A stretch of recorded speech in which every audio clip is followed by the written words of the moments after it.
बातमीला सत्याचा आधार म्हणजेच निर्भीड विचार। स्वच्छ व सुंदर शहर म्हणून प्रसिद्ध असलेल्या शिरपूर शहराला करवंदी येथील सॅनस्टार प्रकल्पातून होणारा दुर्गंधीचा फैलाव व अरुणावती नदीतील जल प्रदूषण ती समस्या भेडसावत असून नागरिकांचे आरोग्य धोक्यात आले आहे। याबाबतीत न्यायालयीन लढाई सुरू असून विषय न्यायप्रविष्ट असताना कंपनीच्या मनमानी कारभाराने आता शिरपूर शहरातील नागरिक संतप्त झाले असून या संतप्त जमावाने आज दिनांक 10 जानेवारी रोजी महाराष्ट्र प्रदूषण मंडळ नाशिक व उपविभागीय अधिकारी शिरपूर यांना निवेदन देऊन संबंधित कंपनीवर कारवाई करण्याबाबत विनंती करण्यात आली आहे। करवंदी येथे सॅनस्टार प्राप्त हा मका प्रक्रिया स्टार्च उद्योग आहे। तेथे मक्यापासून स्टार्च काढले जाते। या प्रक्रियेदरम्यान मोठ्या प्रमाणावर दुर्गंधीयुक्त सांडपाणी निर्माण होते।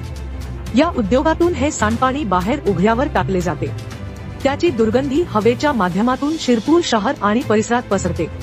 त्याचा परिणाम म्हणून नागरिकांना डोकेदुखी, मळमळ व श्वसनाचे त्रास होत आहेत। सदर उद्योगाला सांडपाणी प्रक्रिया प्रकल्प एसटीपी प्लांट उभारण्याची सक्ती करावी किंवा असलेला एसटीपी प्लांट नियमित वापरण्याबाबत निर्देश देण्यात यावेत आणि दुर्गंधी पसरवण्याच्या कृतीबद्दल सॅनस्टार उद्योगावर कारवाई करण्यात यावी अशी मागणी करण्यात आली आहे। सॅनस्टार प्रकल्पातून प्रक्रिया रहित घातक सांडपाणी कारखान्याबाहेरील नाल्यात सोडले जाते। तेथून हे पाणी अरुणावती नदीत मिसळते। अरुणावती नदीत शिरपूर शहराला पाणी पुरवठा करणारा जलोद्भव आहे। या जलसाठ्यात दूषित पाणी मिसळल्यास मोठा अनर्थ ओढवण्याची शक्यता आहे। त्यामुळे नागरिकांच्या आरोग्याला असलेला संभाव्य धोका टाळण्यासाठी सॅनस्टार उद्योगाला तातडीने निर्देश देऊन त्यांची अंमलबजावणी करण्याची सक्ती करण्यात यावी अशी मागणी निवेदनात करण्यात आली आहे।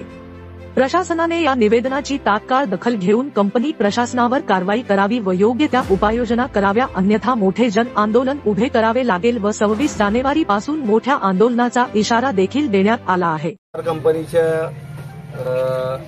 कार्यामुळे जो शिरपूर शहरात दुर्गंधी दुपारी 4 वाजेपासून तर रात्री 9 वाजेपर्यंत 9 ते 10 वाजेपर्यंत अतिशय घाण वास शिरपूर शहरामध्ये येतो।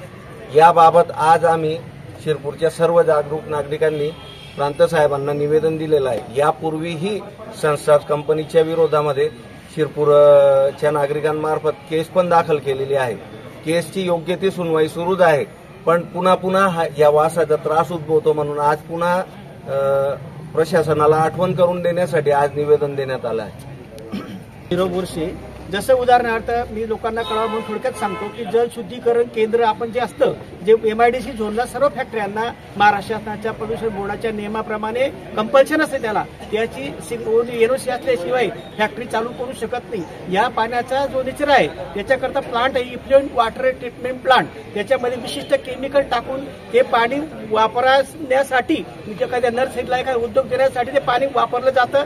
हे असं शासनाच्या प्रदूषण बोर्ड सगळ्या लोकांना माहिती आहे। वास्तविक पाहता प्रदूषण बोर्ड या करवंदच्या फॅक्टरीला, मका फॅक्टरीला दरवर्षी व्हिजिट देतं, असं ते ऑन पेपर कागदावर असेलच। आता म्हणण्याप्रमाणे राजूभाईंच्या म्हणण्याप्रमाणे ते उघड्या पाणी सोडतात आणि तक्रार केली का नागरिकांनी ते त्याच्यावर माती टाकतात। मग साधं घरी ते माती टाकल्यावर त्याचा वास थांबून जातो, पण बाजूला मोठं धरण आहे त्याच्यामध्ये जर हे पाणी गेलं तर त्याचा परिणाम किती वाईट होईल हे सगळ्यांना ज्ञात आहे। म्हणून संबंधित फॅक्टरीने तो जो प्लांट आहे वॉटर ट्रीटमेंट प्लांट बसवला, त्या पाण्याची प्रक्रिया त्याच्यावर केमिकल टाकून केली तर तो विषय संपुष्टात येणार आहे। पण फॅक्टरी काय म्हणते, एका लाखो रुपयाचा प्लांट का म्हणून टाकायचा, तर असं उघड्या पाणी सोडून ते त्याचं काम भागून जातं। हे व्यवहाराला धरून नाही की पुढच्या काळामध्ये जर फॅक्टरीने याच्यावर दखल घेतली नाही तर आम शिरपूरची शहराची जनता जी आहे ती आंदोलनाला उतरणार। बातमीला सत्याचा आधार म्हणजेच निर्भीड विचार।